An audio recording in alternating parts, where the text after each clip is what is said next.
Hello అండి, అందరూ ఎలా ఉన్నారు? నేనైతే బాగున్నాను.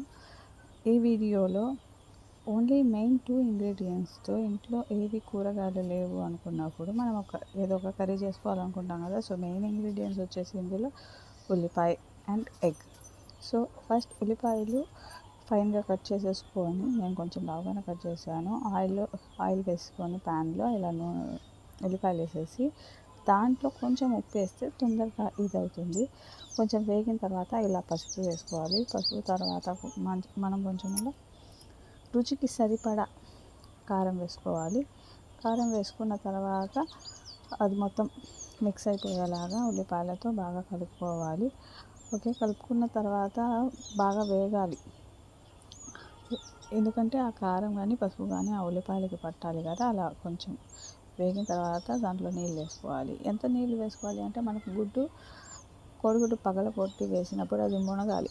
ఆ మునిగేంత వరకు నీళ్ళు వేసుకోవాలి. తర్వాత ఆ నీళ్ళు ఎసరులాగా కాగాలన్నమాట. కాగాలంటే మనం కవర్ చేసేసాము మూతతో. తర్వాత ఒక 5 మినిట్స్ ఇలా ఎసరులాగా కాగిద్ది. కాగినప్పుడు మనం సాల్ట్, కారం సరిపోయాయా లేదా అని చూసుకొని దాంట్లో వేసుకోవచ్చు. ఎందుకంటే గుడ్డు వేసిన తర్వాత మళ్ళీ మనం వేసి కలపలేము, మొత్తం స్పాయిల్ అయిపోయింది. కాబట్టి ఫస్ట్ ఆఫ్ ఆల్ మనం టేస్ట్ సరిపోయిందా లేదా, ఏదైనా తక్కువైందా ఎక్కువైందా అని చూసుకోవచ్చు. నాకైతే కొంచెం సాల్ట్ తక్కువ అనిపించి వేసుకున్నాను. ఓకే, నాకైతే సరిపోయింది. నెక్స్ట్ ఇప్పుడు గుడ్లు బ్రేక్ చేసేసి వేసేసుకోవడమే. నేను 3 ఎగ్స్ వేసుకున్నాను. నాకు సరిపోతుంది కర్రీ అనుకున్నాను. కానీ ఈ కర్రీలో ఏంటంటే ఎంత ఆనియన్ ఎక్కువ ఉంటే మనకి కలుపుకోవడానికి అంత ఈజీగా ఉండిద్ది. నేను యాక్చువల్లీ ప్రిఫర్ చేసేది ఏంటంటే ఈ కర్రీ చేసుకున్నప్పుడు యాక్చువల్లీ మా ఇంట్లో ఏంటంటే టమాటా పచ్చడి ఉంటుంది కదా, నిల్వ పచ్చడి, టమాటా పిక్కలు కానీ లేకపోతే ఏదో ఒక పిక్కలతో కలుపుకొని తింటే మాత్రం టేస్ట్ అదిరిపోయిద్ది కన్ఫామ్గా.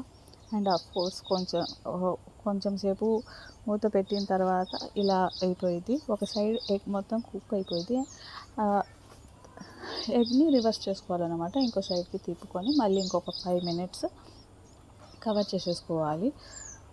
మూత పెట్టేసుకొని ఒక 5 మినిట్స్ ఉంచితే చాలు, ఇలా వచ్చేస్తుంది. ఇంకొంచెం నీళ్ళు ఉంటాయి, దాన్ని మీరు చూసుకొని మీకు కొంచెం గ్రేవీ లాగా కావాలి నీళ్ళు కలుపుకోవడానికి అనుకుంటే ఆఫ్ చేసేసుకోవచ్చు. నేనైతే ఇప్పుడు ఇలానే చేసుకుంటాను friends. And thank you for watching.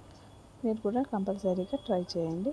Final output అయితే ఇది అన్నమాట.